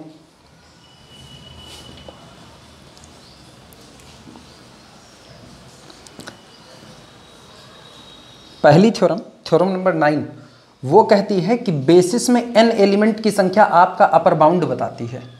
बेसिस में n एलिमेंट की मौजूदगी, जैसे किसी ने कहा बेसिस में 15 एलिमेंट आए, तो इन 15 एलिमेंट की मौजूदगी कैपिटल V में हाईएस्ट इंडिपेंडेंट सेट के ऑर्डर को बोल रही है कि जो आपका सेट होगा जो इंडिपेंडेंट होना चाहता है और मैक्सिमम मेंबर रखना चाहता है वो अधिकतम 15 मेंबर रख सकता है। 15 से एक भी ज़्यादा होने पर वो पूरे के पूरे सेट को डिक्लेयर कर दिया जाएगा, वो सेट कैसा है, LD।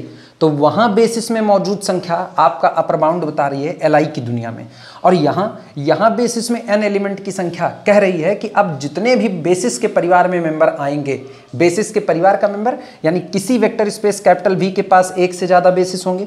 हम कहते हैं पहला बेसिस B1 आया, दूसरा बेसिस B2 आया, तीसरा बेसिस B3 आता है। इस तरीके से हम कहते हैं टोटल हमको चलिए 10 बेसिस मिलते हैं। थोड़ी देर के लिए हम मान रहे हैं कि कैपिटल V के टोटल 10 बेसिस आते हैं।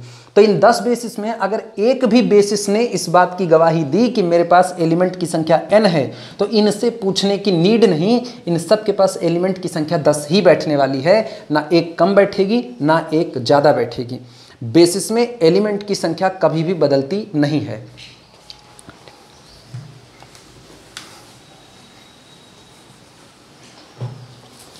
प्रूफ लिखते हैं, दो बेसिस मान करके चलते हैं B1 और B2। लिखते हैं लेट माना B1 be a basis, let B1 be a basis of n vectors, ठीक, and B2 be any other, B2 भी एनी अदर बेसिस, ठीक, ब्रैकेट में ऑफ कैपिटल V। ये दो के दोनों कैपिटल V के बेसिस हैं। हमने अपने दिए गए वेक्टर स्पेस कैपिटल V के दो बेसिस मान लिए। पहला बेसिस हम B1 मान रहे हैं और B1 में हम कह रहे हैं कि B1 में एलिमेंट की संख्या टोटल n है।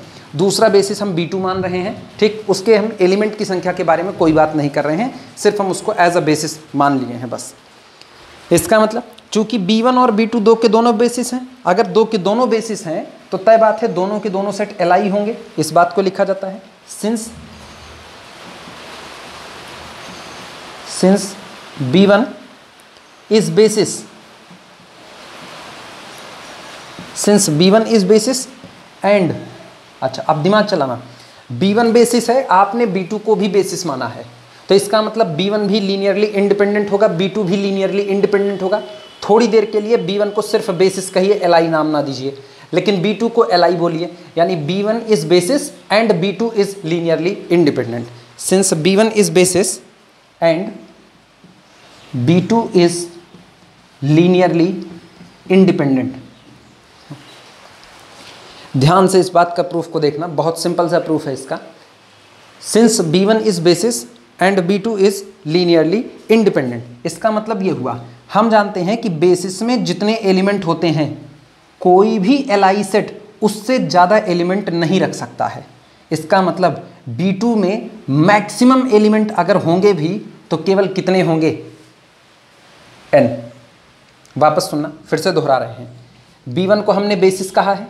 अभी पिछली वाली थ्योरम से हम इस बात की गारंटी लेकर के आए हैं कि बेसिस में जितने एलिमेंट होते हैं आपके पास किसी Li सेट में हाईएस्ट उतने ही मेंबर हो सकते हैं, मैक्सिमम इतने ही हो सकते हैं। तो हमने कहा है कि B1 और B2 दोनों बेसिस है, तो बेसिस होने से दो के दोनों सेट तो Li हो गए, लेकिन हम B1 को बेसिस बोल रहे हैं और B2 को Li बोल रहे हैं। तो अगर B2 Li सबसेट है V का, तो V का Li सबसेट कभी भी n से ज़्यादा मेंबर नहीं रख सकता। इसका मतलब number of element in B2 must be less than or equal to n।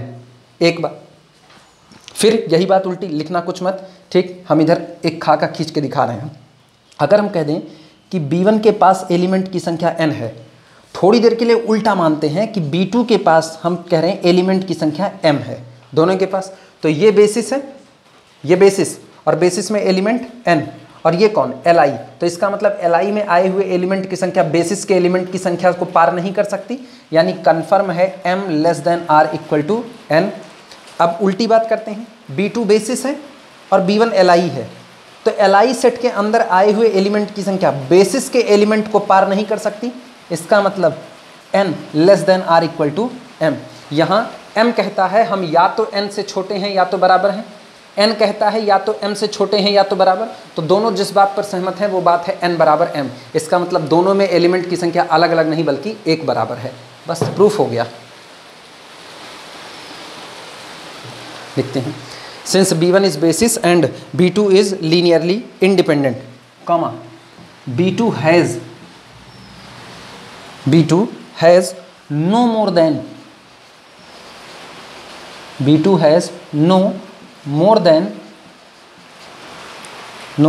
n vectors। B2 has no more than n vectors।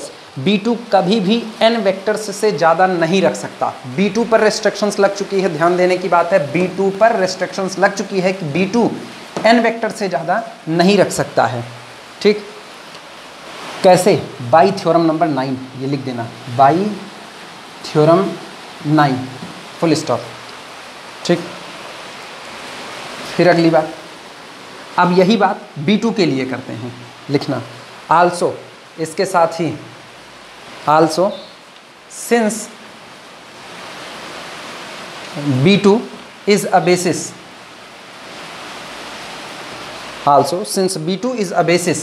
and B1 is linearly independent,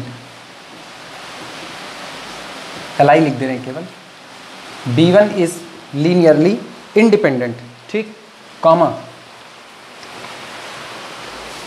David ज़िली कितनी बेहतरीन बात लिखे हैं, बाकी सब लोग m और n मान करके प्रूफ करते हैं, इन्होंने किस तरीके से किया। पहले तो B1 को बेसिस कहा और B1 को बेसिस कह के B2 को Li कह दिया, तो इसको B2 को Li बोला। B2 के बारे में कोई एजम्पशंस ही नहीं है, सिर्फ एक एजम्पशंस है कि B2 बेसिस है तो Li होगा, और Li होगा तो B1 में जितने एलिमेंट हैं उनकी संख्या को पार नहीं कर पाएगा।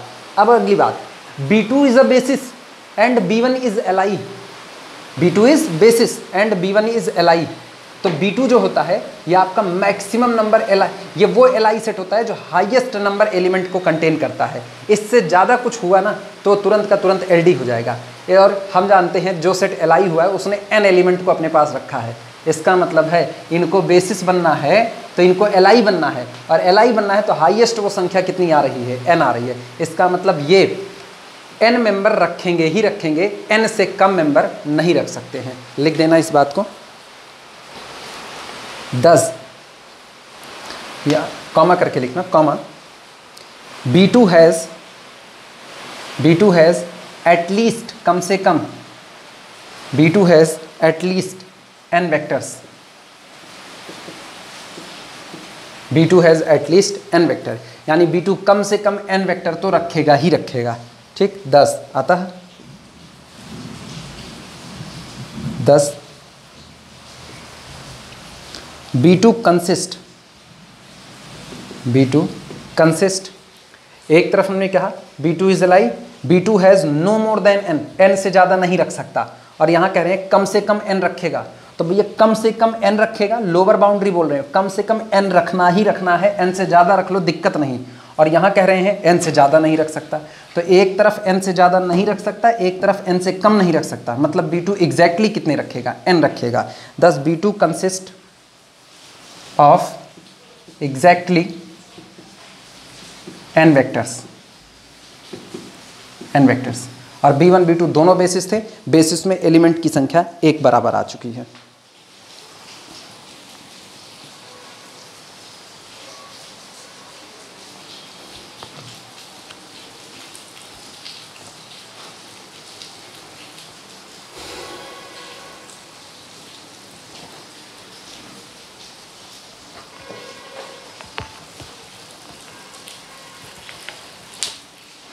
एक नोट लिखते हैं इसके बाद,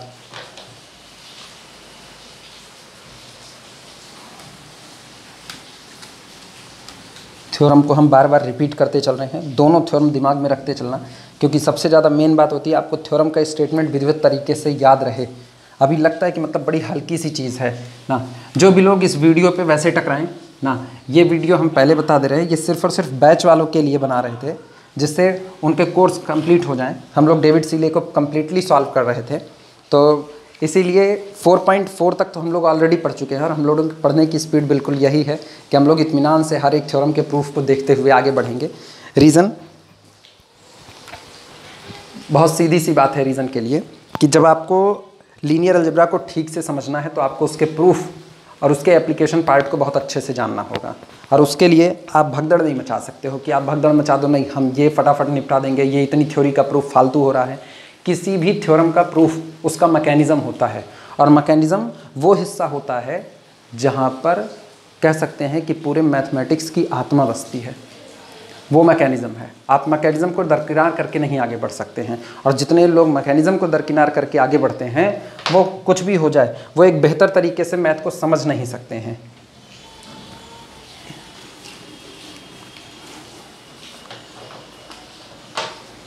नोट लिखा जाए,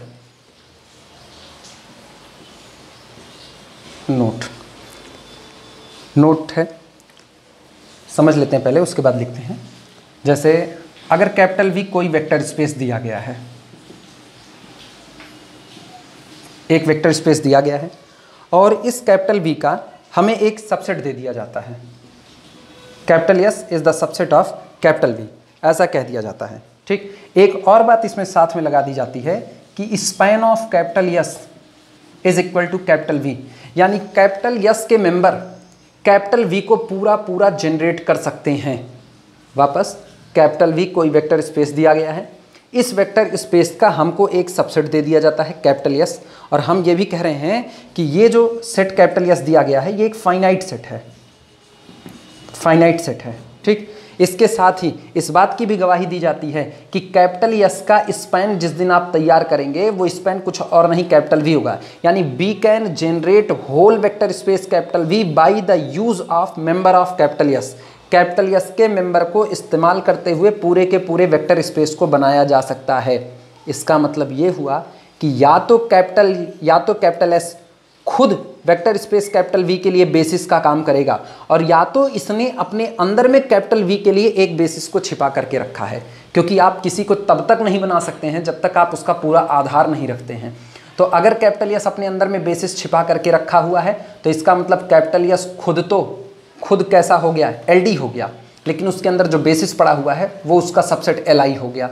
लेकिन अगर कैपिटल S खुद बेसिस हो गया तो बेसिस में ये इटसेल्फ कैसा हो गया, LI हो गया, और LI हो गया तो span of capital S is equal to V, यानी कैपिटल ये इतनी बात लिख दी और कैपिटल S को LI बता दिया तो कैपिटल S को V का बेसिस कह दिया। लेकिन अगर ये सारी बातें नहीं कहे, सिर्फ इतनी बातें लिखे, सिर्फ इतनी बात कि S is the subset of V and span of S is equal to V, तो आप हमेशा एक बात कहेंगे, it means there must exist a subset of capital S, there must exist a subset of capital S which is a basis for capital V, जो capital V के लिए basis का काम कर रहा है।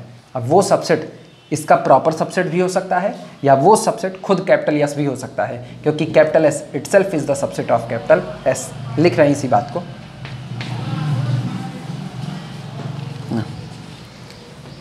If a non zero vector space, if a non zero vector space capital B, ये wording बड़ी इंपॉर्टेंट है, नॉन जीरो वेक्टर स्पेस, क्योंकि अगर आपने कैपिटल वी को जीरो वेक्टर स्पेस कह दिया तो आप सोचो जीरो वेक्टर स्पेस बेचारा सिंगलटन जीरो, और इसका जो बेसिस होता है वो कौन होता है, फाई। इसका दो ही सबसेट टूटता है, एक फाई और दूसरा कौन, सिंगलटन जीरो खुद, और ये इसके लिए कभी बेसिस का काम तो कर नहीं सकता, इसके लिए इसका बेसिस कैसा होगा, फाई, इम्पटी हो जाएगा। तो इसीलिए हम जो बातें कर रहे हैं नॉन जीरो वेक्टर स्पेस के लिए कर रहे हैं। If a non-zero vector space capital V is spanned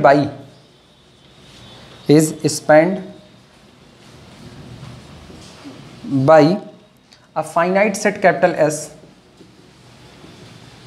by a finite set capital S, अगर कोई non zero vector space capital V किसी फाइनाइट सेट कैपिटल S से स्पैन किया जाता है, देन कोई ये कंफ्यूज नहीं होगा कि S is the subset of V नहीं लिखा है। जब हम साफ सुथरा बोल रहे हैं, मतलब जिस वक्त डेविड सिले इस बात को लिख रहे हैं कि capital V is spanned by a finite set, कोई भी सेट अपने ही टुकड़े से स्पैन किया जा सकता है। अगर किसी भी घर को बनाया जा रहा है तो इसका मतलब उस घर को बनाने के लिए उस घर के ही मेंबर जिम्मेदार हैं, उस घर को बिगाड़ने के लिए उस घर के ही मेंबर जिम्मेदार हैं। कोई बाहर वाला आकर के आपका घर नहीं बनाता। कोई आपको ये नहीं कहेगा भैया हम महीने का 2 लाख रुपया कमा रहे हैं, लो 1.5 लाख तुम्हारे हो गए, 50,000 में अपन गुजारा करने वाले, ऐसा कुछ नहीं है। आपको अपना घर बनाना है तो अपने ही लोगों की आपको ज़रूरत पड़ेगी, बाहरी मेंबर की नीड नहीं है। बाहरी मेंबर इसको बिल्कुल भी बना नहीं सकते। तो इसीलिए जिस दिन लिखा गया ना capital V is spanned by a finite set capital S, उस दिन ये डिक्लेयर कर दिया गया कि capital S is the subset of capital V। If a non zero vector space capital V is spanned by a finite set capital S, then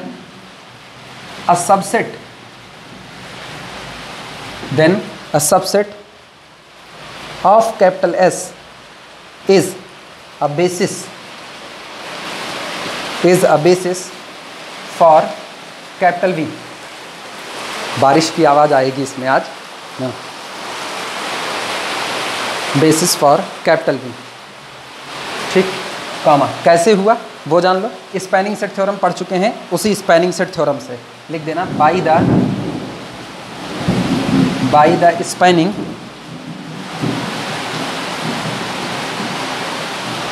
spanning set theorem,